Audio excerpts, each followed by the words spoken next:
Halo, jumpa lagi dengan komplotan Semai Damai. Di sini ada saya, Dodi, dan saya base di Jogja. Lalu ada siapa lagi nih? Halo, ada saya Puri. Saat ini saya ada di Tangerang.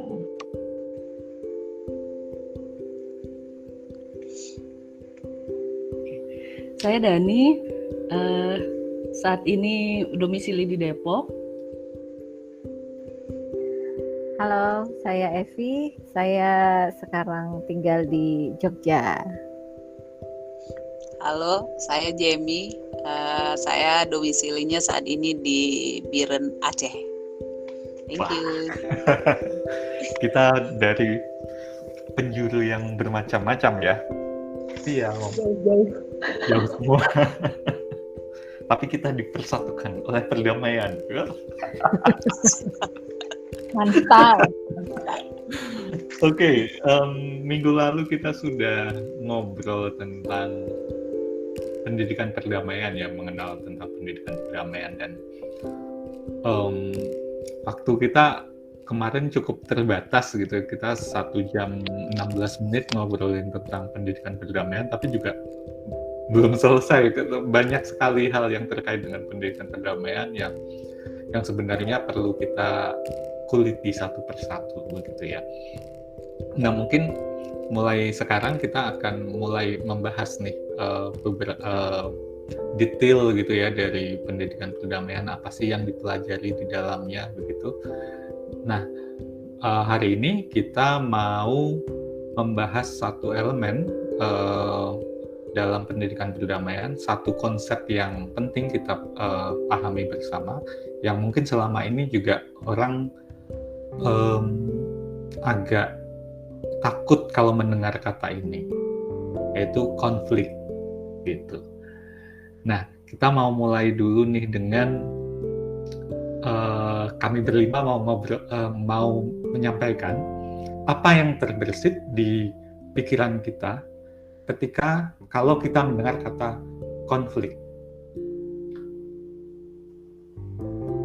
Kalau saya ketika mendengar kata konflik, nah ini agak bingung ya, karena saya sudah cukup lama belajar tentang studi perdamaian begitu. Akhirnya sekarang kalau mendengar kata konflik ya saya yang muncul di kepala ya tentang perbedaan, tentang ketidaksesuaian begitu. Gimana kalau teman-teman yang lain? Aku ya, kalau dengar kata konflik, ada beberapa ini sih. Jadi kayak kalau ngerasain tubuhku sendiri gitu, aku deg-degan gitu. Kayak misalnya aku mungkin tidak mendengar kata konfliknya, tapi kayak menandai bahwa ini konflik nih. Itu tuh aku deg-degan gitu. Tapi kadang-kala juga ketika aku sudah emang gimana sih ceritanya gitu ya, dari satu permasalahan gitu, aku kok ngeliatnya kayak main games ya sekarang gitu. Kayak ini menantang gitu ya? Harus diapain ya gitu. Iya, betul. Aku gitu. Juga. Jadi aku kayak tapi kalau misalnya kayak gimana gitu, misalnya orang di jalanan berantem, itu konflik tuh, aku deg-degan sih ya. Tapi juga itu satu konteks, tapi di posisi yang lain juga, yaitu kayak main game. Seru deg-degan gitu. Gimana ya? Gitu kalau aku. Oke, siapa lagi nih? Evi? Kalau Evi ya terus terang aja sih Bang, kalau dengar kata konflik tuh langsung asosiasinya perang. Ya pokoknya perang, kekerasan lah pokoknya gitu. Dan kalau kita mau mengingat di episode kemarin, Evi memang punya pengalaman tinggal di daerah yang mengalami konflik bersenjata ya, sehingga memang ingatan itu memengaruhi juga bagaimana Evi mengasosiasikan kata konflik ya. Oke. Iya, walaupun sudah mulai belajar gitu ya, belajar apa itu konflik gitu-gitu, apalagi bersama teman-teman di sini juga kan, tapi belajar banyak tentang studi perdamaian gitu. Tapi tetap aja kalau secara spontan gitu, yang kebayang tuh langsung ya perang pokoknya gitu. Oke. Jamie gimana Jamie? Iya, kalau saya dengar kata konflik, biasanya yang kepikir, wah ini pasti sesuatu yang tidak cocok, yang sangat sangat runcing atau mungkin tidak bisa diterima nih antara satu pihak dengan pihak lain, atau misalnya saya dengan teman saya gitu. Memang kalau masalah kita selalu ada ya, tapi kalau kepikir ini kalau konflik, kalau udah sampai kategori konflik berarti ini kayaknya sangat runcing, sangat ada yang tidak bisa diterima seperti itu. Nah biasanya saya kalau dengar konflik, wah pusing juga gitu. Kata-kata pusing pasti muncul. Ini ada sesuatu yang harus diselesaikan nih segera, kalau enggak nih bikin pusing, bikin tidur nggak nyenyak gitu ya, bikin makan nggak enak seperti itu, terus bikin dada kita juga nggak plong gitu, pikiran kita nggak plong gitu. Nah itu yang kepikir kalau tentang kata-kata konflik gitu, mungkin itu. Oke. Dani? Aku jadi mikir-mikir apa ya gitu, kalau ditanya konflik kayaknya agak bercampur gitu ya, antara konflik internal dengan konflik yang apa namanya, kayak konflik melihat perebutan lahan kayak gitu loh, konflik. Tapi garis besarnya aku melihat sepertinya ada ketidaksesuaian atau ada kesenjangan dari harapan dengan kenyataan gitu. Bisa jadi apa yang aku sebut ini mungkin juga dipengaruhi dengan masa-masa kuliah gitu ya, karena aku kuliahnya dulu di psikologi, jadi juga cukup mengenai konflik internal dalam diri itu juga lumayan bergema di aku gitu. Jadi waktu Mas Dodi nanya konflik, aku justru yang pertama kali muncul adalah konflik internal dalam diri gitu. Lebih ke situ sih. Tapi dengan dengar teman-teman cerita, ada kayak Mbak Evi cerita dari langsung teringatnya perang, ya jadi terpikir juga, iya ya, konflik yang lebih besar yaitu ada dua pihak yang berseberangan mungkin punya kepentingan yang berbeda gitu.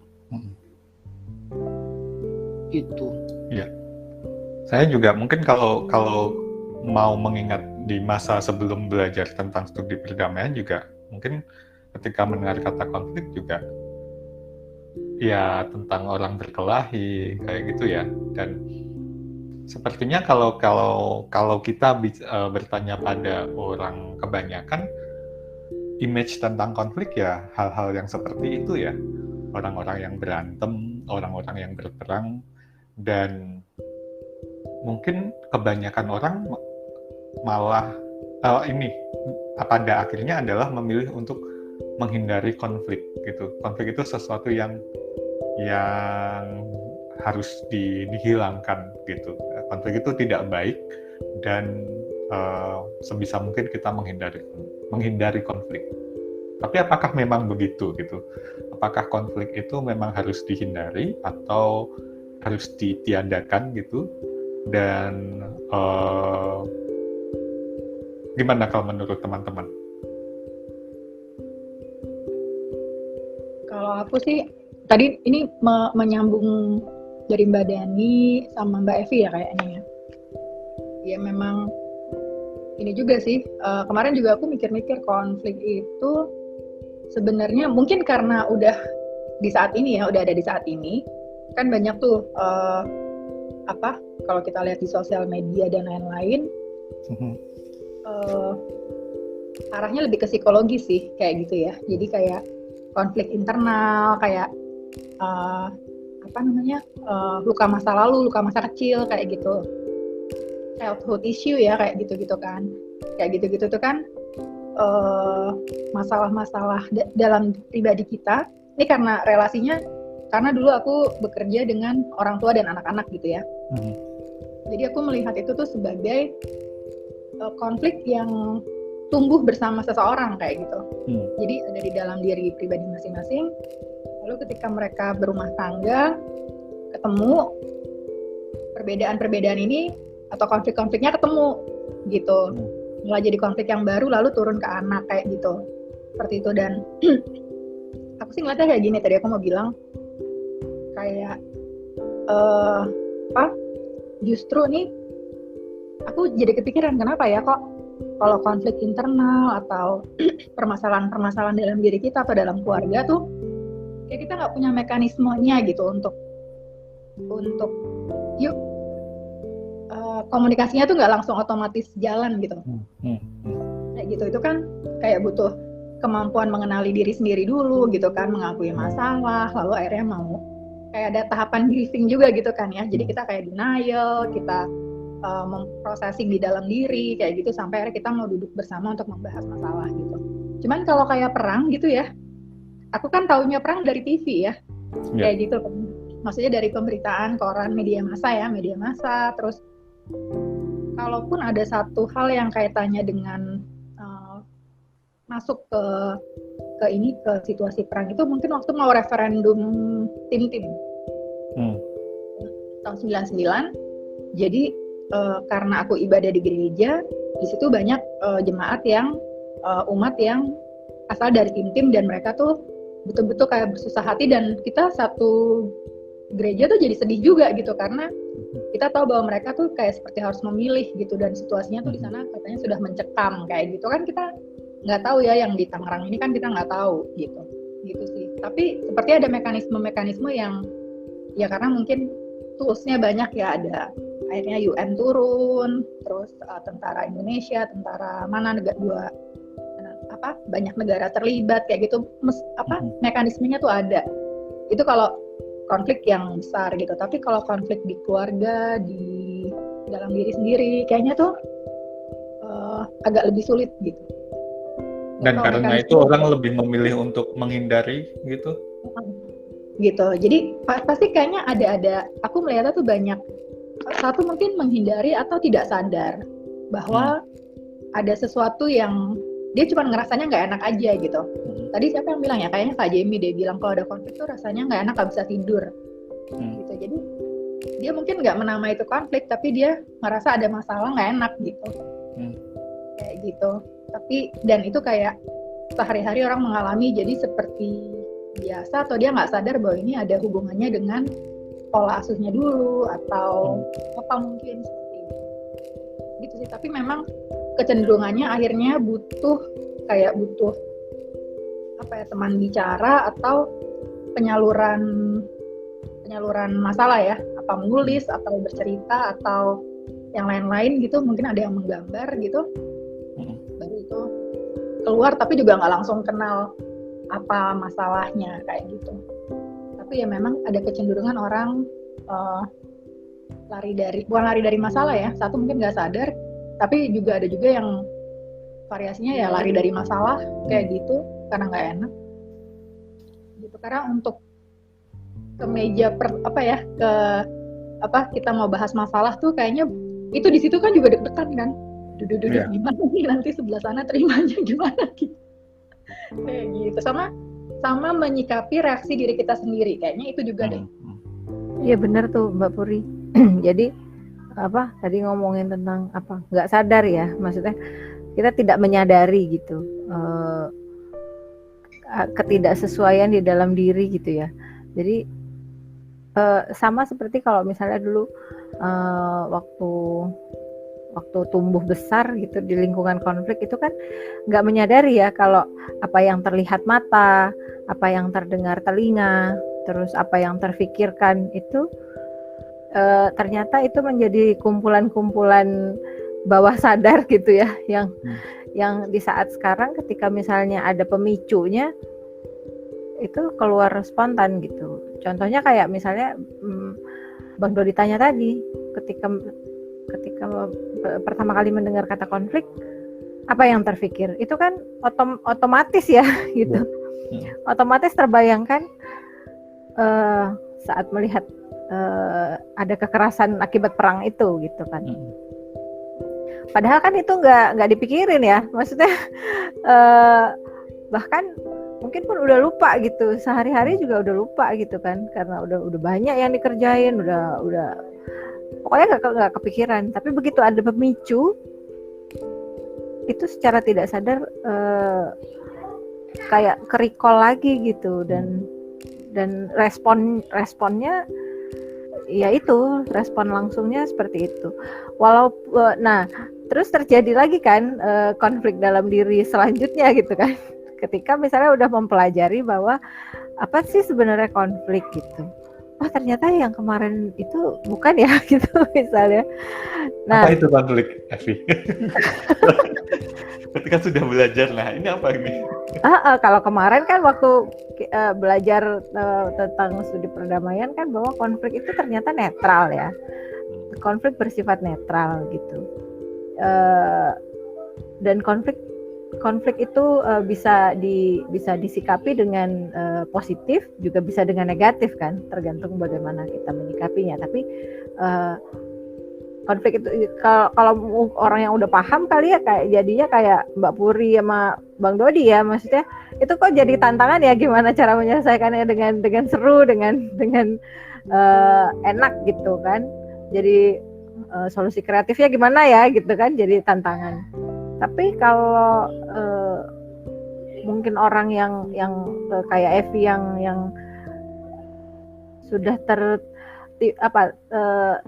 tabungan pengalaman yang nggak enaknya gitu udah banyak gitu, jadi akhirnya begitu ada kata konflik itu tuh kok kayaknya pengen kabur gitu. Paling nggak tutup mata biar nggak kelihatan. Jadinya ya kayak gitu ya. Akhirnya ya mungkin butuh proses yang memakan waktu, yang nggak tahu kapan, sampai butuh waktu berapa lama gitu. Tapi butuh proses sampai di tahap misalkan ketika mendengar konflik menjadi sebuah sebuah pemikiran yang ternyata bisa kok kalau konflik diselesain dengan baik gitu, atau ada kok caranya tanpa harus ada kekerasan misalnya kayak gitu. Jadi ini tuh sedang berkonflik juga gitu di dalam diri, tidak selaras juga di dalam diri, bahwa konflik itu sebenarnya bukan tidak closely related dengan kekerasan gitu. Yeah. Kalau dulu tuh kan, makanya sampai ini masih dalam proses. Kalau dengar konflik tuh pasti ada kekerasan yang nempel gitu loh di situ, padahal kan sebenarnya nggak gitu ya. Mungkin karena ya kita tinggal di masyarakat yang sudah ketika kita tumbuh belajar begitu, ketika ada kata konflik yang datang ke indera kita itu, maka yang muncul itu adalah image tentang kekerasan ya, sehingga kita mengasosiasikan konflik itu adalah ya sama dengan kekerasan, dan kemudian karena kita tidak suka dengan kekerasan ya kita harus kemudian menghindari gitu. Tapi ya memang seperti yang disampaikan oleh Evi, dengan orang-orang yang memang kemudian punya pengalaman hidup yang misal seperti yang Evi rasakan, tinggal di daerah yang mengalami konflik bersenjata, ya memang kemudian kalau kemudian saya bilang konflik itu netral loh dan nggak buruk gitu, ya pasti susah sekali untuk emang gitu. Itu tapi akan ada defense yang lumayan tuh Bang Dodi kalau langsung diomongin kayak gitu. Tapi ya secara keilmuan memang sih konflik dikatakan sesuatu yang netral, dan konflik menjadi jelek ataupun menjadi baik itu tergantung pada respon orangnya ya. Dan itu butuh proses banget ya. Jadi memang ya itu ya kayak episode kita kemarin tentang belajar kan. Belajar kan itu adalah sebuah proses gitu, dimana di saat kita juga Evi balik lagi ke Evi ya, di saat belajar tentang studi perdamaian, terus mempelajari konflik gitu, itu kan seperti proses merubah mindset gitu ya. Kayak gitu, dan ya itu harus terus berproses di situ gitu. Dani, Jamie, bagaimana melihat, apakah setuju nggak konflik itu netral dan gimana kalau kemudian pengalaman diri ataupun penerimaan diri bahwa ini sesuatu yang bisa kok kita mengubah mindset kita ke melihat bahwa konflik itu sesuatu yang bisa diselesaikan dengan baik, dengan damai gitu. Iya, saya dulu ya Mbak. Ya, saya sangat setuju sekali ya Mas Dodi ya. Konflik itu sesuatu yang netral, yang memang seharusnya kita selesaikan gitu ya, karena dia memang akan selalu ada dalam kehidupan kita gitu ya. Nah, pemikiran saya ini juga memang juga dilatar belakangi oleh apa yang saya alami ya. Saya memang belum pernah mengalami situasi masyarakat atau di daerah konflik misalnya ya, situasi perang gitu. Nah, saya lahir kebetulan juga di keluarga yang alhamdulillah suportif gitu ya, jadi nggak ada konflik pribadi atau konflik keluarga juga gitu. Kemudian ketika saya kuliah juga ketemu dengan teman-teman kampus dan yang lain-lain juga mendukung gitu. Ada perbedaan-perbedaan yang kita alami dalam kehidupan sehari-hari pastinya, namun tidak begitu membuat saya sangat-sangat ada masalah yang sangat luar biasa gitu. Nah, saya ketemunya itu justru di dunia kerja begitu ya, dunia kerja yang ya sesuatu yang mungkin juga tantangannya lebih besar gitu. Nah, karena background seperti itu juga, saya berpikir karena di dunia kerja konteksnya ya karena kita ketemu dengan orang itu tiap hari, ya kan, kemudian kita dalam suatu organisasi yang tentunya ada target, tujuan, visi misi.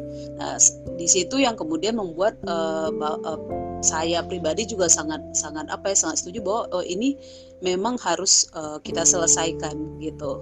Tidak bisa yang terus-terusan kita diamkan, karena kalau tidak konflik ini bisa menjadi sangat mengganggu gitu. Makanya tadi konteks ketika saya definisi terpikir konflik ini apa gitu, yang terpikir ketika mendengar konflik apa ya, sesuatu yang sangat pusing gitu ya, bikin tidak enak makan, tidak enak tidur gitu, karena sesuatu yang sangat mengganggu gitu. Nah, ketika itu sudah sangat mengganggu, saya juga tipikal yang sangat tidak bisa ya terlalu lama misalnya dipendam seperti itu atau didiamkan saja gitu. Nah, kalau saya tipikal juga ini harus coba kita buka, kita sampaikan seperti itu. Dan seharusnya idealnya adalah kalau ada masalah, ada perbedaan yang meruncing gitu, bukan perbedaan itu ada selalu ya, tapi yang menjadi konflik itu kan kemudian yang menjadi masalah karena sangat udah runcing, sudah sangat tidak sesuai atau bertentangan gitu, memang harus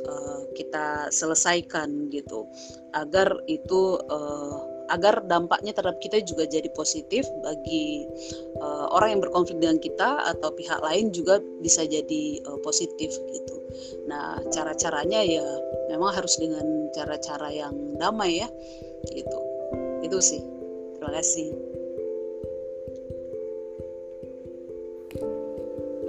Kalau Silakan. aku kayaknya udah ya. Aku kayaknya membutuhkan banyak ngalamin konflik baru bisa ngerti bahwa konflik itu netral gitu. Seperti yang Mbak Evi bilang tuh emang butuh proses sih untuk mengubah mindset. Karena ketika dalam terjadi konflik, ini konfliknya masih level interpersonal gitu ya, rasanya kok lebih banyak emosi yang dominan, merasa kita yang dirugikan gitu. Apanya netral gitu kalau kayak gitu? Kayaknya aku melihatnya kayak gitu. Kalau netral kan harusnya aku tidak merasa dirugikan, tapi ya memang ada beda kepentingan gitu. Tapi kenapa emosiku bisa lebih kayak terbakar gitu ya, kayak yang sebelnya ininya gitu. emang butuh proses sampai bisa mengerti bahwa konflik itu netral gitu, bahwa konflik itu ada bukan tapi untuk dihadapi gitu loh, bukan untuk diliatin doang gitu, nggak selesai konfliknya kalau cuma diliatin doang gitu kan. Terus aku ngeliat juga kayak ini yang tadi Mas Dodi bilang, pengalaman kita yang terekam dalam pikiran bawah sadar kita itu yang mengingatkan kita bagaimana kita bereaksi terhadap konflik gitu. Kayak tadi ketika dengar konflik asosiasinya dengan kekerasan karena kita terbiasa melihat cara-cara penyelesaian konfliknya itu dengan kekerasan gitu. Sama kalau aku ngelihatnya waktu itu ketika ngalamin konflik itu yang aku lakukan seperti apa sih gitu, atau bagaimana orang-orang di sekitarku menghadapi konflik-konflik itu gitu. Jadi somehow kalau kita ngelihat konflik sebagai sesuatu yang tidak baik gitu ya, yang tidak baik, yang seharusnya tidak ada, itu juga kayaknya aku ngelihat karena pengalaman kita gitu, karena kita bagaimana kita menghadapinya gitu. Kan kalau kita terus-terusan, ya nggak ada yang mau sih terus-terusan dihadapin konflik, tapi kalau kita mau melihat itu dari sesuatu yang baik, itu dari sesuatu yang membangun, lama-lama kita juga terasah sih bagaimana kita menyelesaikan konflik itu gitu. Skalanya mungkin dari skala yang kecil dulu gitu ya, kayak konflik personal kayak gitu. So far sih aku belum teringat bagi konflik yang lebih besar gitu ya. Yang maksudnya yang aku alami sendiri gitu, lebih pada masih level interpersonal. Seperti itu sih. Mungkin kemudian yang juga memengaruhi seseorang melihat konflik sebagai sesuatu yang negatif juga karena mungkin kita selama ini belum pernah belajar gitu ya tentang bagaimana cara, atau kita tidak punya bekal, kita belum punya keterampilan tentang bagaimana cara menyelesaikan konflik secara damai dengan kekerasan, sehingga belum bisa seperti Mbak Puri yang merasa tertantang gitu. Iya loh Mbak.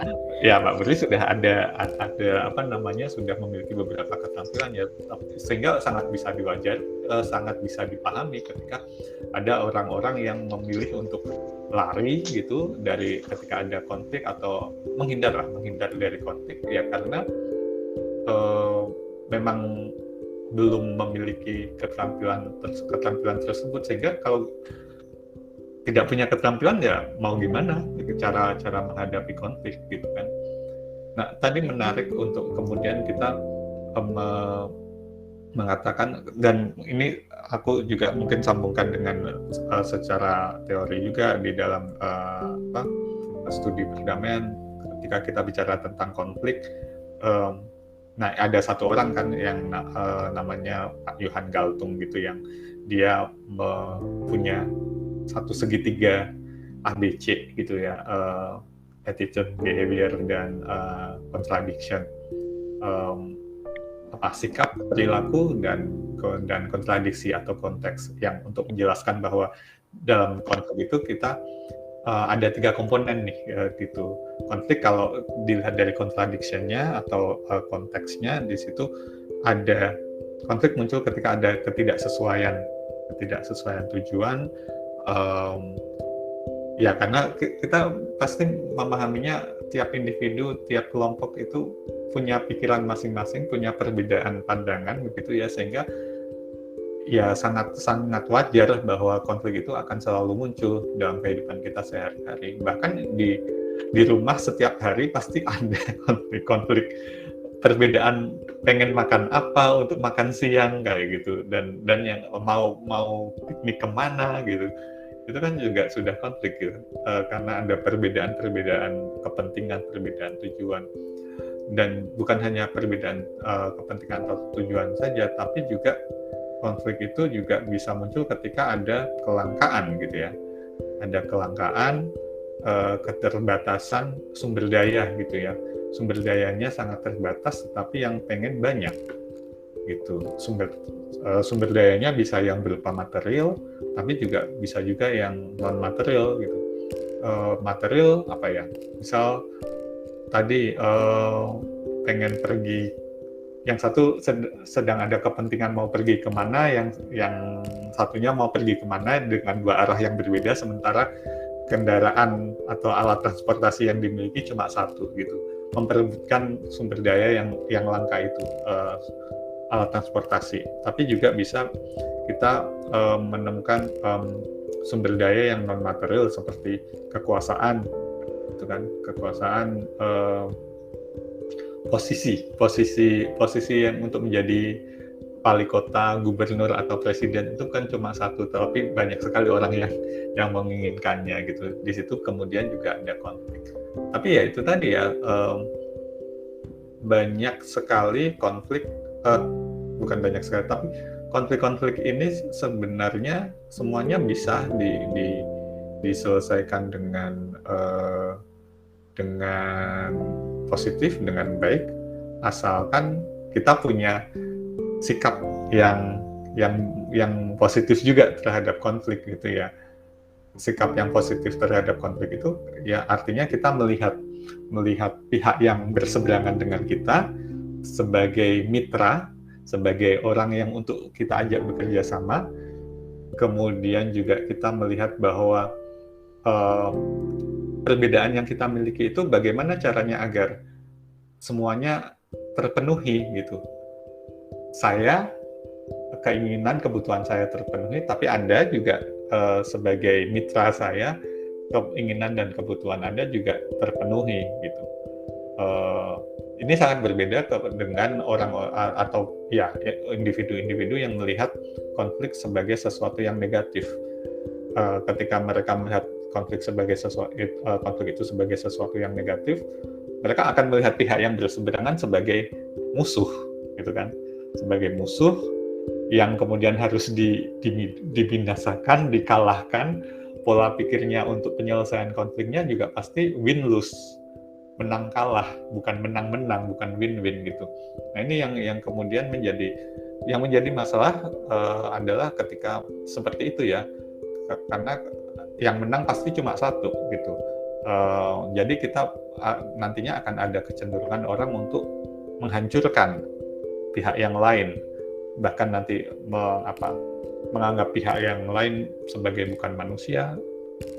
Dalam perang kan seperti itu ya, ada sampai membunuh dan lain-lain karena ya melihat mereka sebagai lawan yang harus dibinasakan. Sedangkan kalau kita melihat konflik sebagai sesuatu yang positif, kita menghormati keberadaan orang lain dan malah bekerja sama ya gitu ya, menganggap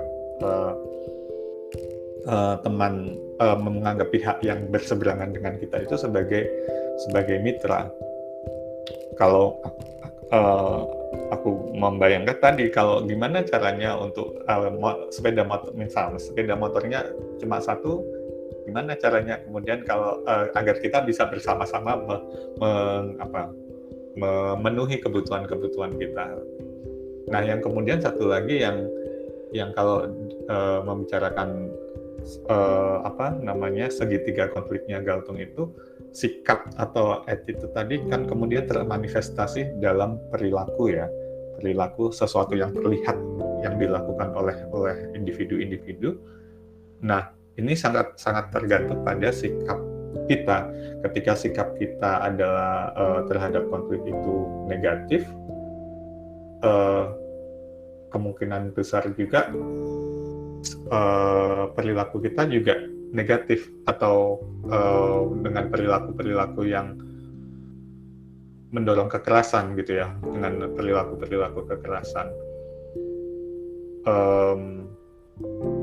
Tapi ini juga tergantung juga pada power yang kita miliki gitu. Kalau kita memang memiliki power yang besar, kemungkinan besar kita akan menggunakan kekerasan untuk menghancurkan gitu ya. Tapi kalau kita tidak punya power, kita orang yang lemah, tapi kita melihat konflik sebagai sesuatu yang negatif, kemungkinan besar yang akan kita lakukan adalah lari menghindar gitu kan, karena kita tahu kalau kita menghadapi, kalau kita menantang malah kita mungkin hancur gitu. Nah, kalau kita bersikap positif terhadap konflik, nah maka seperti yang dilakukan oleh Mbak Puri tadi gitu ya, perilakunya ya gimana nih caranya untuk menyelesaikan dengan ada perilaku yang cerdas yang berusaha untuk menggunakan cara-cara berpikir kreatif, berpikir solutif dan lain-lainnya yang mendorong agar semua pihak bahagia.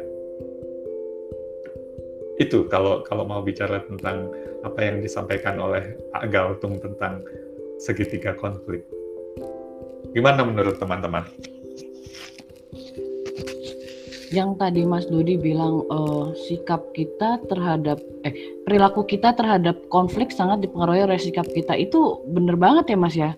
Kalau aku dulu melihat kalau ada konflik gitu ya, misalnya kayak konflik di tempat kerja atau konflik dengan tempat kerja lah yang paling gampang, aku tuh jadi ngelihatnya kayak ya merasa sudah secara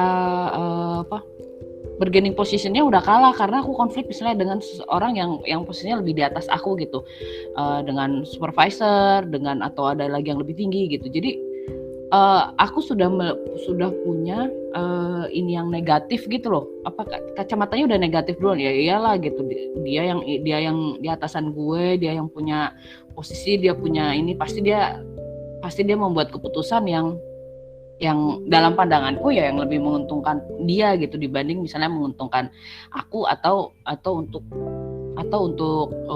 yang sama-sama menguntungkan gitu. Jadi kacamataku tuh ketika kacamataku sudah melihat itu secara negatif, sikapku terhadap pihak yang berkonflik denganku itu juga udah negatif gitu. Udah sebel, udah kayak apa namanya, nggak, susah deh kalau mau kooperatif sama yang atasan gitu. Padahal ada momennya ketika atasanku ini mengajakku bicara gitu ya, dia membuka ruang diskusi gitu. Akhirnya jadi dia mengerti kenapa aku misalnya keberatan gitu, dan dia mengerti sudut pandangku gitu. Nah dari situ kan pengalamanku kemudian menjadi berubah gitu ya, bahwa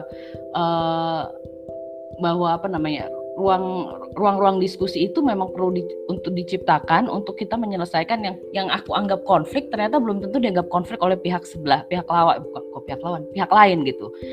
Karena mungkin pihak lain tidak mengerti sudut pandangku. Jadi memang itu ya, kita memang perlu memiliki sudut pandang yang positif dulu nih terhadap konflik gitu. Kalau kita udah negatif duluan gitu, terus kita merasa kayak powerless gitu karena posisiku adalah subordinat, akhirnya yang keluar adalah perilaku pasif agresif gitu, mendem sendiri gitu, terus tindakannya kayak males ketemu, kalau berusaha menghindari kayak gitu kan. Jadi nggak sehat buat ke kita juga gitu. Dan masih banyak orang yang melakukan seperti itu. Kadang-kadang juga masih sih. Dan kupikir itu kayaknya umum terjadi deh, ya nggak sih? Maksudnya karena aku juga pernah di fase itu gitu ya. Jadi dan aku pikir keterampilan itu selain karena belum tentu karena pengetahuan, lalu dia berubah juga kan ya, kayak gitu. Tapi kayak perlu pembiasaan gitu, dan memang ada ruang yang disetting untuk itu gitu. Karena aku tuh waktu Mbak Dani cerita, aku jadi inget gimana aku sebelum aku belajar secara akademis gitu ya. Kayaknya aku pernah ada dalam situasi itu. Tapi juga kayak misalnya gini, di rumah kalau konflik sama orang tua kan ya aku yang support, aku yang bawahan lah ya gitu kan. Oh, di rumah gitu. Tapi kalau misalnya di tempat kerja mungkin aku di tengah atau mungkin aku di atas, kan kayak gitu ya. Gitu. Jadi atau pernah di posisi staf baru masuk, terus di manajemen tengah, terus di atas kayak gitu. Jadi di berbagai level itu pernah merasakan kayak gitu ketika punya konflik atau punya masalah. Nah, waktu itu aku pernah ada dalam satu situasi yang mungkin di sini itulah gunanya rapat gitu. Jadi ketika kita punya konflik, disitulah kita punya satu permasalahan yang harus dipecahkan, lalu kita kayak berpikir bersama untuk itu kayak gitu. Lalu kan ada perbedaan-perbedaan pendapat gitu ya, dan itu ketika dilakukan berulang-ulang itu jadi biasa aja gitu karena kita jadi ngelihatnya kan jadi nggak, awal-awal sih ya tegang gitu ya, takut kita yang jadi pihak yang salahnya gitu kan, takut kita jadi pihak yang intinya ya kita yang lemahnya lah gitu ya, harus nurut sama perasaan kita kayak gitu. Nah jadi ketika masuk dalam situasi yang cukup kondusif, waktu berhadapan dengan konflik itu rasanya jadi lebih meskipun deg-degan juga, dan ya pasti tetap ya, kalau kata orang-orang sih selalu ada tuh atasan dan bawahan, itu nggak enak juga nyebutnya atasan bawahan ya, tapi antara level-level ini pasti ada gapnya kayak gitu, pasti ada gap-gapnya. Tapi kan aku mikir, masa nggak bisa diselesaikan sih gitu kan, risih juga gitu kan rasanya gitu. Tapi ya udah akhirnya waktu itu masih di tahap itu ya, di tahap yang kayak ya tetap ada gap kayak gitu. Tapi beruntungnya situasinya sudah situasinya sudah cukup mendukung untuk membahas satu permasalahan dalam forum gitu ya. Kan biasa nggak enak ya, maunya kan ketemu tuh kalau punya masalah tuh atau masalah pekerjaan, maunya ya dikit-dikit aja lah orang yang tahu gitu, makin dikit makin baik gitu kan, karena nggak enak dibahas bareng-bareng gitu. Dan ditambah waktu itu aku di kultur ini bukan membedakan ya, tapi hanya untuk memberi gambaran, di Indonesia Timur di mana orang kalau berbicara tuh lantang, nggak ada yang bisik-bisik gitu kan. Kalau bisik-bisik itu malah jadi aneh gitu kan, kalau bicara lantang dia kayak ribut gitu, kayak ribut duluan. Padahal tuh ya itu ya memang mungkin dia sambil emosi, tapi niatnya bukan menyerang atau ya memang sedang adu argumen, tapi nggak bales-balesan gitu loh, tapi sedang membahas satu permasalahan pekerjaan kayak gitu. Jadi dari pengalaman itu aku mungkin makin pelan-pelan terlatih gitu ya, meskipun ya tetap masih ngomong di belakang ya, itu ya pasif agresif kayak gitu kan, karena kita butuh menyalurkan emosi gitu, sekedarnya katarsis halusinasi curhat gitu. Tapi oh iya, lanjut Mbak. Oh iya ya, kita gimana Vina? Terus baru benar-benar belajar. Jadi memang aku beruntung karena ada situasi dulu yang menyiapkan, lalu ketika belajar secara akademis itu lebih masuk di aku gitu, langsung itu berubah semuanya jadi kayak games kayak ini permainan, dan jadi lebih jeli, bukan masalah bagaimana menghadapi konflik, tapi mulai dari mengenali konflik kayak gitu. Itu tuh menyenangkan sekali, bukannya karena gini, menerima dulu konflik itu ada, lalu oh ini bisa menjadi konflik nih kalau tidak dihandle segera kayak gitu kan. Kita kan juga suka ngerasa gitu ya, gitu, ini bisa jadi masalah nih gitu. Misalnya kita lihat air di lantai kan, kita wah ini kalau ada yang lihat bisa kepleset nih kayak gitulah, tanda-tanda kita udah bisa lihat bahwa ini akan bisa jadi konflik, lalu apa yang bisa kita lakukan kayak gitu. Jadi itu sih mekanisme yang akhirnya terbentuk dalam diriku gitu. Jadi kalau kemana-mana lihat, wah itu bahaya tuh, bisa ini nih, kebayang gitu loh, ini bisa jadi berkembang menjadi lebih besar lagi. Lalu entah kenapa, karena bisa melihat itu, dulu aku melihat konflik juga ya kekerasan ya, adu jotos atau berkata-kata kasar, saling, orang timur bilang buang bahasa gitu ya, jadi ngata-ngatain orang, teriak-teriak kayak gitu. Tapi setelah aku belajar, aku jadi melihat bahwa aturan yang tidak lengkap, misalnya di satu tempat itu juga damai-damai aja gitu, tapi nggak ada aturannya. Nah itu aku bisa lihat itu sebagai arahnya bisa menjadi konflik kayak gitu. Jadi oh ini harus ada nih, kita harus bikin ini supaya begini kayak gitu. Karena kita perlu punya ini supaya begini gitu. Jadi aku juga jadi belajar untuk membangun alasan yang logis dan kuat dengan tujuannya. Aku tahu nih untuk apa kayak gitu. Jadi nanti kalau kita punya masalah, kita bisa merujuk kemana kayak gitu. Kayak gitu sih. seru sih jadinya aku ngeliatnya ya. Dan itu di tempat kerja kan, jadi konfliknya belum ada, tapi kita udah bisa lihat gitu. Ini arahnya bisa ke situ. Gitu. Ini kalau Mbak Puri kan maksudnya itu udah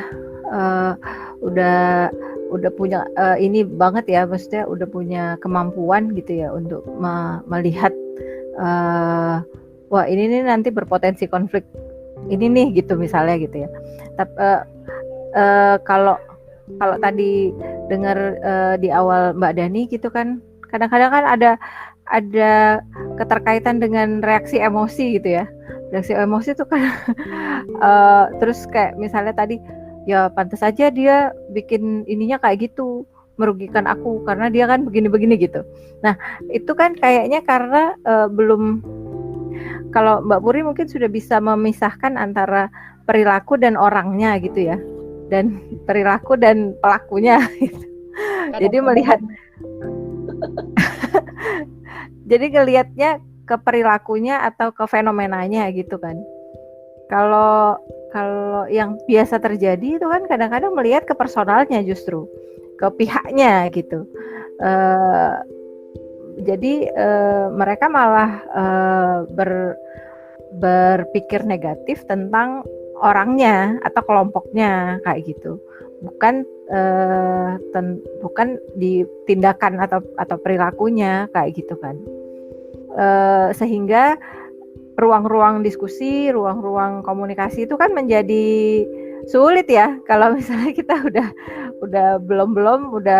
nggak suka sama orangnya atau nggak suka sama kelompoknya gitu kan. Ya mana mau diskusi lah, udah nggak suka duluan. Jadi kayaknya memang penting tuh berlatih keterampilan yang kayak Mbak Puri itu, bahwa bisa membedakan, bisa memilah lah ya ini antara orang dan perilakunya. Kalau di segitiga yang dijelasin Bang Dodi tadi kan memang perilakunya ya yang dilihat gitu. Ya. Tapi memang itu bagian yang paling sulit ya. Aku juga sudah bertemu dengan banyak orang dan merasa yang mereka selalu mengatakan ini menarik nih, ini penting, tapi melakukannya susah banget gitu ya. Betul. Memisahkan orang dengan perilakunya gitu. Dan untuk kemudian kita mencoba untuk mengingat bahwa sebenarnya yang kita nggak sukai itu atau yang menjadi masalah itu adalah perilakunya, bukan orangnya gitu kan. Tapi ya memang ya sulit. Karena mungkin itu tadi ya Bang Dodi, itu ada reaksi emosi itu tadi ya. Macam-macam lah ya, apakah itu reaksi yang bisa dirasakan fisik, misalnya deg-degan, atau misalnya kayak Kak Jamie tadi nggak bisa tidur gitu. Nah itu kan reaksi-reaksi yang nggak nyaman gitu, sehingga kan tertujunya kepada si orangnya karena ada reaksi emosi itu tadi gitu. Jadi tertujunya bukan pada perilakunya gitu, karena ada ketidaknyamanan itu mungkin kali ya. Jadi memang harus berlatih untuk bisa objektif gitu. Jamie, ada ini nggak sebagai orang yang sudah belajar dan juga berpraktek, tips ada nggak sih untuk gimana caranya agar kita bisa memisahkan antara orang dengan perilakunya? Saya jujur aja juga masih berjuang untuk ya meskipun kita belajar ilmu psikologi ya Mbak Ibe ya Mbak Dani ya, tapi sangat masih berjuang, jujur saja Mas Dodi. Saya tapi secara pemahaman memang betul sekali saya belajar keras untuk melihat itu juga, memisahkan ya. Artinya kan jangan judgement gitu ya, jangan kita melabel orang gitu, terus betul-betul melihat masalahnya gitu yang memang harus diselesaikan secara profesional begitu. Saya kalau ditanya tips mungkin sulit juga untuk memberikannya, tapi secara pribadi terkadang saya berusaha untuk meyakinkan kepada diri saya bahwa kalau kita punya masalah sebesar apapun ya memang orang itu tidak boleh kita benci, apalagi sampai kita hakimi begitu. Nah, itu yang kalau saya kemudian juga punya masalah gitu ya, yang saya hadapi. Saya berusaha untuk itu. Jadi agar membuat diri saya juga damai gitu. Minimal itu membuat diri saya damai, tidak terutama hati kita ya gitu. Kalau kita biasanya mencampur adukan tadi atau tidak bisa memisahkan orang dan masalahnya, itu biasanya makin liar gitu ya, perasaan kita, pikiran kita, kemudian tindakan kita juga biasanya makin drama gitu, karena kemudian jadi kalau saya nyebutnya jadi sangat liar dan bahkan bisa jadi kejam gitu. Nah itu kemudian itu yang kemudian membuat saya ini kayaknya bukan saya gitu, ini kayak jelek kalau seperti itu, imbasnya terhadap diri saya secara psikologis gitu. Makanya kemudian saya berjuang untuk juga dan saya sangat setuju bahwa kita harus pisahkan gitu, karena kalau kita menyatukan itu sampaikan tadi, efeknya secara psikologi diri kita pasti juga terhadap orang yang berkonflik ya, dan terhadap konflik itu sendiri itu pasti dampaknya akan sangat luar biasa gitu. Kalau kita mencampur adukan, jangan-jangan, dan biasanya terjadi adalah jadi drama, kemudian kita jadi mengundang pihak lain begitu ya, untuk kemudian memusuhi orangnya seperti itu. Nah, itu menurut saya makin menambah ya, konfliknya semakin parah dan bahkan mungkin jadi kekerasan dan yang lain-lain. Jadi kembali lagi ya ke diri kita mau seperti apa gitu. Kalau saya memang memilih bertanya ke diri saya, ini udah nggak sehat gitu, biar sehat secara mental juga pada diri saya, biar pikiran saya bersih, hati saya bersih ya, saya harus betul melihat ini masalah harus dipisahkan dengan orangnya, dan lihat juga bahwa ya semua orang juga tidak perfect gitu, saya juga tidak perfect gitu. Jadi ya belajar untuk memaafkan lah seperti itu. Meskipun saya masih sangat berjuang dalam titik itu ya, tapi kemudian ya memaafkan juga damai nggak sih Mas? Itu bagian dari perdamaian ya. Meskipun masih pasif ya kategorinya ya, Mas ya. Belum seperti Mbak Puri tadi gitu ya. Saya sangat menarik dengan yang disampaikan Mbak Puri tadi. Udah seperti kalau bencana itu udah mitigasi ya.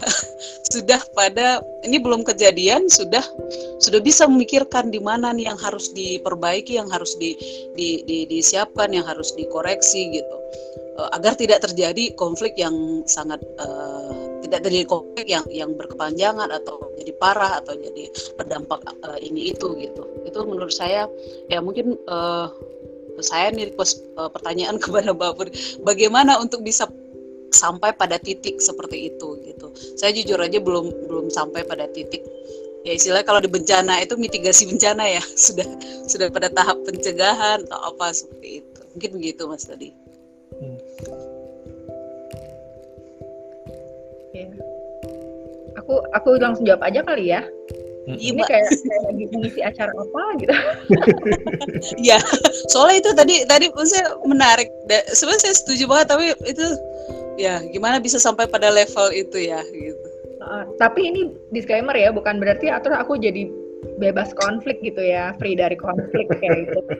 Setiap hari itu ada. Jadi makanya itu pilihanku adalah melatih diri, karena tadi aku sama sih kayak Kak Jemi, tujuannya adalah aku mau damai, mau tidur nyenyak gitu kan. Gampang aja sederhananya, mau tidur nyenyak gitu. Kan kalau kita punya konflik, punya masalah ya tadi ya, masalah keluarga, masalah pribadi atau masalah kerjaan, pasti kan tetap gak enak ya. Kalau di rumah ya kita hindarin orang yang di rumah, kalau di kantor kita menghindari teman kantor kita, ya kalau sama diri sendiri siapa yang mau dihindarin kan gitu. Jadi memang akhirnya itu kayak bergainingku dengan diriku sendiri, dan ditambah mungkin aku dapat dukungan dari lingkungan dan ada kesempatan-kesempatan, jadi aku bisa belajar kayak gitu. Jadi apa tuh tadi namanya, pikiranku tuh kayak tukang ledeng gitu, kayak Mario Bros. Boleh nyebut nggak sih? kayak main games gitu. Kayak gitu kan. Jadi kayak apa namanya, ya kayak ngurus rumah juga mungkin ya. Sebelum gasnya habis, cek dulu beli kayak gitu. Terus kayak misalnya kita mengisi di rumah-rumah kan sekarang pakai air mineral ya, atau air panas habis di termos gitu. Nah sebelum kita merasa, kadang-kadang tuh hal-hal kecil kayak gitu sepele, air panas habis kita terganggu gitu. Itu kan juga aku bisa bilang itu konflik skala yang ringan-ringan ya, konflik sama diri sendiri sebenarnya, kayak kita teledor atau kita lupa nyiapin apa kayak gitu. Jadi diskusi sama, sebenarnya omong-omongannya tuh sama diri sendiri gitu. Jadi sebelum itu habis apa yang harus kulakukan? Kayak gitu sih. Dan itu emang butuh latihan. Bahkan sampai sekarang nih aku kalau misalnya merespon berita di TV gitu ya, atau merespon apa gitu, isu-isu baru gitu, pasti kan kita punya bias ya, kayak gitu. Masih kena tuh di situ. Itu kan juga konflik sebetulnya, atau bahkan bisa memicu konflik gitu. Bahkan ketika aku tapi bedanya adalah gini, dulu aku nggak sadar bahwa itu bias, aku punya bias, atau aku tidak menyesal dengan ucapanku, sampai ada yang marah gitu ya, sampai ada yang menjauhi aku gitu. Itu baru aku, oh ternyata itu masalah toh. Tapi sekarang aku jadi lebih peka aja sih gitu, karena melatih juga kan, dan yang kita latih juga sebenarnya diri kita. Ketika kita mendengar orang ngomong, kok aku terganggu ya gitu. Kayak pasti kan kita semua pernah begitu ya, ketika mendengar orang lain bicara tentang terminologi aja, ada satu terminologi tuh misalnya misalnya anak cacat atau apa gitu ya, itu kan juga kita kadang-kadang mendengarnya kurang pas, kurang nyaman kayak gitu. Jadi bukan untuk diperhalus, tapi kadang-kadang ini konteksnya kita mau bahas apa gitu. Itu kan juga bisa jadi konflik kan.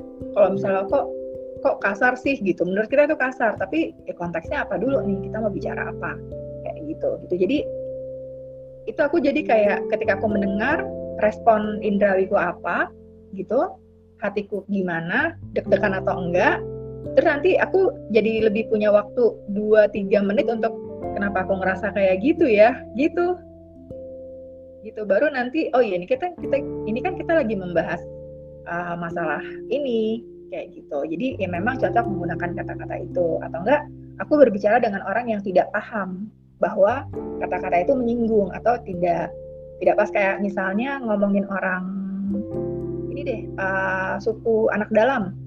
Kalau di sana kan ngomongnya kubu ya, orang Sumatera sana kan bilangnya kubu gitu. Nah, kalau kita nggak paham, kita itu bukan kubu, itu gini. Aku terdorong untuk menjelaskan. Tapi ketika aku tahu, ya memang mereka punya pandangan yang kalau menurut aku itu salah gitu. Tapi bagaimana? Dan mereka nggak tahu apa yang mereka lakukan itu salah. Jadi tugas pula untuk membantu mereka tahu, karena aku sudah tahu gitu. Aku jadi ya itu kan diposisikan di situasi kayak gitu juga nggak gampang ya. Kadang-kadang kita jadi mau bela gitu, mau apa gitu, tapi ketika menyadari itu tadi, kalau perilakuku nyolot gitu ya, kalau perilakuku malah nguliahin orang malah nggak mau sama aku nanti gitu. Ya udah, gimana caranya biar mereka mau dengerin apa yang ku ceritain, ya temenan lah sama dia, temenan dulu baru cerita bahwa kenapa sih. Jadi aku juga bisa menggali juga dari pihak sebelah, kenapa sih kok dibilangnya kubu gitu kan, kenapa kok dibilang kubu, kenapa karena mereka begini gitu misalnya. Nah, aku bisa, padahal mereka di sana nggak begitu loh gitu. Aku bisa cerita kesehariannya, aku bisa cerita pengalamanku sama mereka gitu. Jadi gitu ya, ketemunya di situ gitu. Jadi perbedaan pemahaman ini jadi ketemu gitu, tapi nggak tiba-tiba gitu ya, nggak ujuk-ujuk. Dia butuh proses, butuh aku dulu yang menyadari bahwa ada gap, terus butuh waktu untuk berteman, butuh waktu yang pas. Kan nggak tiba-tiba aku membahas masalah itu kan, harus ngobrol dulu gitu sampai itu menangkap kesempatan untuk ngomong itu gitu. Kayak gitu sih. Jadi banyak unsur juga Kak Jemi gitu, dan bahkan sampai sekarang itu masih kulatih gitu. Jadi masih kulatih baik terhadap diriku maupun ketika aku berkonflik atau aku melihat konflik yang terjadi di sekeliling aku kayak gitu. Gitu sih. Oke. Kalau yang aku dengar kalau dari apa yang disampaikan Mbak Puri bahwa bukan hanya belajar tentang keterampilan penyelesaian masalahnya, tapi juga belajar menyusun strategi juga ya. Karena kemudian tadi strategi tentang bagaimana cara mengenal orang yang berseberangan dengan kita, bagaimana cara pendekatannya seperti apa dan lain-lainnya, sehingga pada akhirnya ini sebenarnya penyelesaian konflik itu ya sebenarnya suatu ilmu tersendiri yang, nah ini sayangnya dalam pendidikan kita gitu ya, dalam sistem pendidikan formal kita sepertinya missing ya gitu ya. Kita nggak ada nih dalam kurikulum pembelajaran kita membahas hal-hal yang seperti ini. Saya jadi ingat kemarin sempat saya ngobrol dengan guru gitu ya, yang kemudian mengatakan bahwa ini kita cerita, ini guru SD gitu, dia kalau yang dari aku dengar adalah dia lebih cenderung untuk memberikan solusi ketika ada anak-anak yang berkonflik, punya masalah dengan temannya begitu ya. Tidak mendorong siswa untuk mencoba menyelesaikannya sendiri gitu. Mungkin aku rasa itulah yang menjadi permasalahan di kita gitu ya, ketika mulai kecil, sejak dari usia dini itu anak-anak tidak dibiasakan untuk berlatih menyelesaikan masalah mereka sendiri gitu. Selalu diintervensi oleh orang tua, dibantu oleh orang lain untuk menyelesaikan masalah mereka, sehingga ketika mereka dewasa terus ditambah di sekolah ataupun di lingkungan apapun itu, dia tidak belajar tentang keterampilan penyelesaian konflik, ya akhirnya ketika mereka berhadapan dengan konflik, mereka juga nggak tahu gimana caranya gitu. Dan bahkan itu tadi ya, menunggu intervensi orang lain gitu untuk menyelesaikan konflik yang mereka hadapi. Nah ini jadi bagian dalam pentingnya kita belajar tentang berbagai keterampilan penyelesaian konflik, dan ini bagian dari pendidikan perdamaian gitu. Oke, ini kita sudah waktu sudah sangat terbatas gitu, tetapi episode depan kita masih akan melanjutkan topik-topik yang lain gitu. Dan kepada teman-teman yang pendengar, kalau mungkin ada pertanyaan atau apapun itu bisa dituliskan begitu, disampaikan kepada kami. Kami punya Instagram, apa namanya, Jamie? Iya, Pendidikan Damai, Semai Damai. Ya. Oh, Instagramnya Semai Damai ya? Pendidikan Damai, Semai Damai. Pendidikan Damai? Iya, Semai Damai. Instagramnya Pendidikan Damai, kemudian ada Facebook page, itu juga Pendidikan Damai juga ya? Iya, yang sama. Pendidikan Damai. Boleh gambarnya, pokoknya yang gambarnya laut, gambarnya laut biru, kapalnya 3. Nah itu. Ada YouTube juga, Mas Dodi. Ada YouTube-nya juga, YouTube-nya Semai Damai gitu.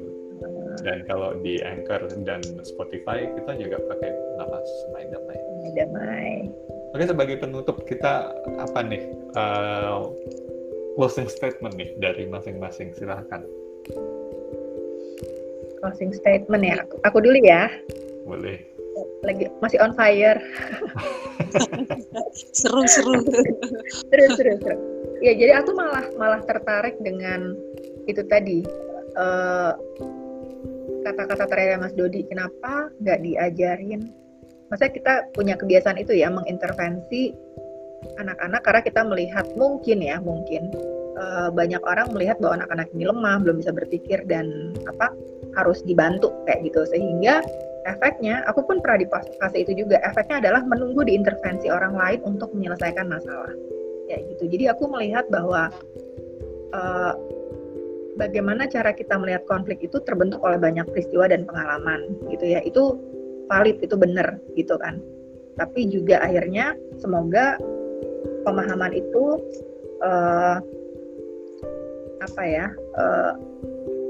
bertemu dengan kesempatan nih, kayak mungkin ada orang yang pendengar kita ini mungkin jadi oh gitu ya gitu, ini kan juga bertemu dengan kesempatan ya, bertemu dengan informasi baru dan akhirnya mulai tuh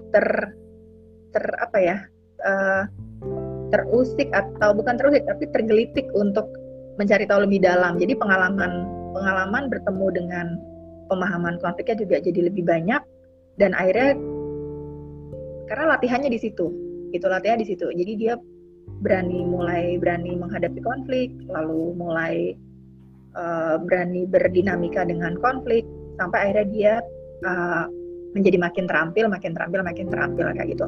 Nggak ada yang terampil 100% sih, karena kadang-kadang kita juga, jangan lupa kita punya bias, kita punya kepentingan juga, kadang-kadang kita terpleset di situ juga gitu, atau kita bukan terpleset tapi ya masih manusia ya, terbawa lah dalam posisi-posisi tertentu kayak gitu. Tapi paling tidak semoga tidurnya jadi lebih nyenyak kayak gitu, karena kita makin mampu menyikapinya, makin bisa orang sekarang bilang mungkin baper ya, nggak sebaper dulu gitu. Aku sih ngerasa dulu aku baper banget, sekarang udah enggak kayak gitu. Terus kalaupun baper ya dikasih waktu sedikit lah, nggak berkepanjangan kayak gitu. Jadi semoga sih manfaatnya banyak ternyata kalau kita mau lebih dekat pada konflik ini kan, karena kita terbiasa dijauhkan dari konflik ya kayak gitu, kita takut duluan gitu. Tapi kalau kita mau melihatnya lebih dekat dari sudut pandang yang lain, lalu melatih keterampilan kita, mungkin lebih enak lagi hidup kita kayak gitu. Oke. Thank you Mbak Puri. Yang lain siapa nih? Saya Mas. Oke. Saya nyambung dari yang tadi terakhir disampaikan sama Mbak Puri ya. Saya garis bawah, Mas Dodi juga tadi menyampaikan penting strategi ya. Strategi untuk ketika konflik sudah terjadi, bagaimana kita menyelesaikannya secara damai. Kalau tadi Mbak Puri juga menyampaikan bagaimana bahkan sebelum konflik itu terjadi, kita sudah bisa memitigasinya begitu. Ya, bagaimana cara mengenal orang, memahami situasi, ya, agar konflik itu kalaupun terjadi tidak berdampak seperti itu. Nah, mungkin ini yang skill-skill yang sangat penting, yang sangat dibutuhkan gitu. Terutama juga karena saya di bidang pendidikan, sangat dibutuhkan oleh guru, oleh warga sekolah. Ya, karena banyak sekali konflik-konflik yang tentunya terjadi dalam kehidupan sehari-hari kita di sekolah, karena kita ketemu dengan siswa setiap hari, dengan orang tua, sementara juga kita punya tanggung jawab yang juga sangat berat seperti itu, beban kerja kita yang sangat lumayan. Nah, mungkin next time kita juga bisa belajar tentang skill-skill seperti apa untuk bisa menyelesaikan konflik masalah secara damai. Tapi ini memang sangat-sangat penting untuk bisa kita pelajari, kita punyai begitu ya. Terima kasih. Silakan lanjut. Oke, siap Neni. Baik. Atau Mbak Dani. Oke. Kalau Evi mau reflect ke diri sendiri gitu ya. Bahwa mungkin teman-teman yang sedang mendengar, yang baru mendengar apa itu konflik pada seri hari ini, merasakan apa yang Evi rasain beberapa waktu lalu ketika pertama kali belajar tentang studi perdamaian gitu. Jadi bahwa ada ketidaksesuaian antara apa yang kita pikirkan tentang konflik dengan apa sih sebenarnya konflik gitu kan. Jadi dan untuk menjembatani ketidaksesuaian itu, marilah kita terus berproses, belajar terus berlatih terus gitu. Mungkin perlu di situ perlu adanya refleksi diri gitu ya. Kadang-kadang kita harus berefleksi, mungkin sebelum tidur, terus aku hari ini udah gimana ya gitu. Tadi ada masalah ini, aku gimana ya gitu. Jadi perlu ada proses-proses refleksi. Kalau teman-teman senang menulis, kita bisa tulis jadi jurnal kayak gitu, jurnal pribadi atau buku harian lah, apa segala macam. Sehingga kita terus berlatih gitu. Karena kadang-kadang kalau berlatih tanpa alat juga atau tanpa satu metode juga agak sulit ya gitu. Kalau pengalaman sih enaknya tuh kalau Evi sih sebelum tidur mikirin sepanjang hari ini apa yang terjadi, terus bagaimana menyikapinya, terus kan kemarin udah belajar, harusnya nggak gini ya, oh besok coba lagi gitu sih paling. Kalau ini buat terus belajar bagaimana menyikapi konflik secara positif gitu. Jadi mungkin kebiasaan menghindari konflik itu sudah bisa pelan-pelan dihilangkan gitu ya. Pelan-pelan mulai kayak Mbak Puri bilang tadi, dekati aja konfliknya. Terus justru kalau lebih dekati mungkin kita jadi lebih tahu gimana cara menyelesaikan atau menghadapi konflik itu secara positif gitu. Gitu sih. Oke, thank you, Evi. Dani? Ya, kalau dari aku berangkat dari pengalaman, karena aku sepertinya reaksi emosionalku tuh lebih dominan gitu ya. Yang belakangan ini sih aku jadi sering mengambil jeda, menjaga jarak dulu gitu. Kalau karena aku emosional lebih suka kayak ini kenapa sih ini gitu sih. Nah biasanya tuh kalau udah emosionalnya yang dominan, berpikirnya tuh mulai ketemunya kok jalannya buntu mulu ya gitu. Nah biasanya aku menjaga jarak dulu, mengambil jeda. Aku kenali dulu tuh apa sih sensasi-sensasi yang muncul di diriku gitu. Kalau tadi Kak Jamie bilang ada yang deg-degan lah, ada yang itu emosi-emosinya tuh apa aja sih yang muncul gitu. Biasanya setelah aku mengenali itu, aku bisa berpikir lebih jernih gitu untuk melihat apa sih sebenarnya kondisi keadaan yang sedang terjadi yang aku hadapi ini gitu. Jadi dari situ biasanya aku bisa menyusun strategi lebih baik gitu untuk mau ngapain berikutnya, mau ngajak ngomong duluan, mau apakah mencari tahu lebih banyak gitu, lebih dulu baru menyampaikan apa keberatan, apa yang menjadi konflik dari aku gitu. Dan ya kalau ada konflik lagi, akhirnya ini ya, practice makes perfect gitu. Kalau kita terus menghindari, kita nggak akan pernah latihan. Dan yang namanya keterampilan penyelesaian konflik itu hanya bisa didapat ketika kita sudah semakin sering berlatih gitu kan. Artinya mau nggak mau ya ajang latihannya ya kita hadapi konflik itu gitu. Dan sekarang aku sebagai orang tua sih, yang tadi Mas Dodi bilang itu, aku jadi mikir gitu, selama ini nih aku mengajak anakku nih seperti apa gitu. Apakah membiarkan dia dulu menyelesaikan masalahnya, atau ini potong jalur gitu. Udah ini aja atau ini. Itu jadi refleksi buatku sih sekarang. Dan satu lagi, keterampilan ini kan, keterampilan menyelesaikan konflik ini ada banyak keterampilan lain yang terlibat ya. Misalnya bagaimana kita menyampaikan pikiran kita gitu, bagaimana kita mengelola emosi, bagaimana kita berbicara dengan asertif gitu.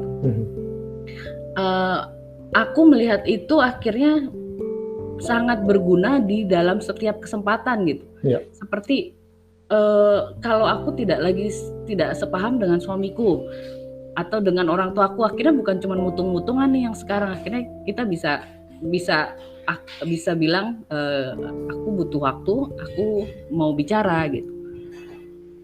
Tuh. Jadi memang keterampilan menyelesaikan konflik ini sangat membantu di dalam setiap area kita nih gitu, area kehidupan kita. Silakan Mas Oke. Dodi. Oh. Aku nambahin Wow. dikit dong. Nyempil Kenapa, Mbak satu Putri? aja. Nambahin dikit. Iya. Aku tadi inget tuh, yang jadi menghubungkan antara Mas Dodi sama Mbak Dani ya, yang bilang ya itu tadi anak-anak dicarikan solusi, lalu apakah terus refleksinya Mbak Dani sebagai orang tua gitu. Nah aku sebagai guru ya, jadi inget bahwa ini yang kita kenalkan pada anak-anak, problem solving skill kayak gitu. Jadi ya mungkin nanti kita bisa bahas lain waktu, cuman aku jadi inget oh ya ini benang merahnya ini nih.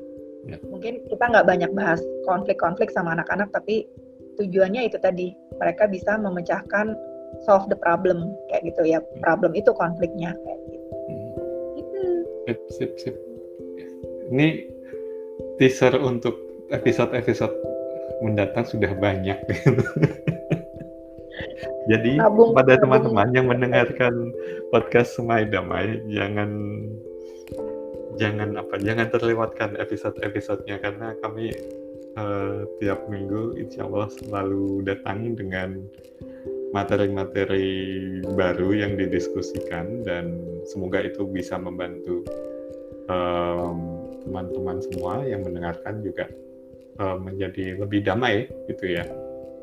Baik, sampai bertemu minggu depan dengan topik yang berbeda di waktu yang sama. Sampai jumpa, terima kasih.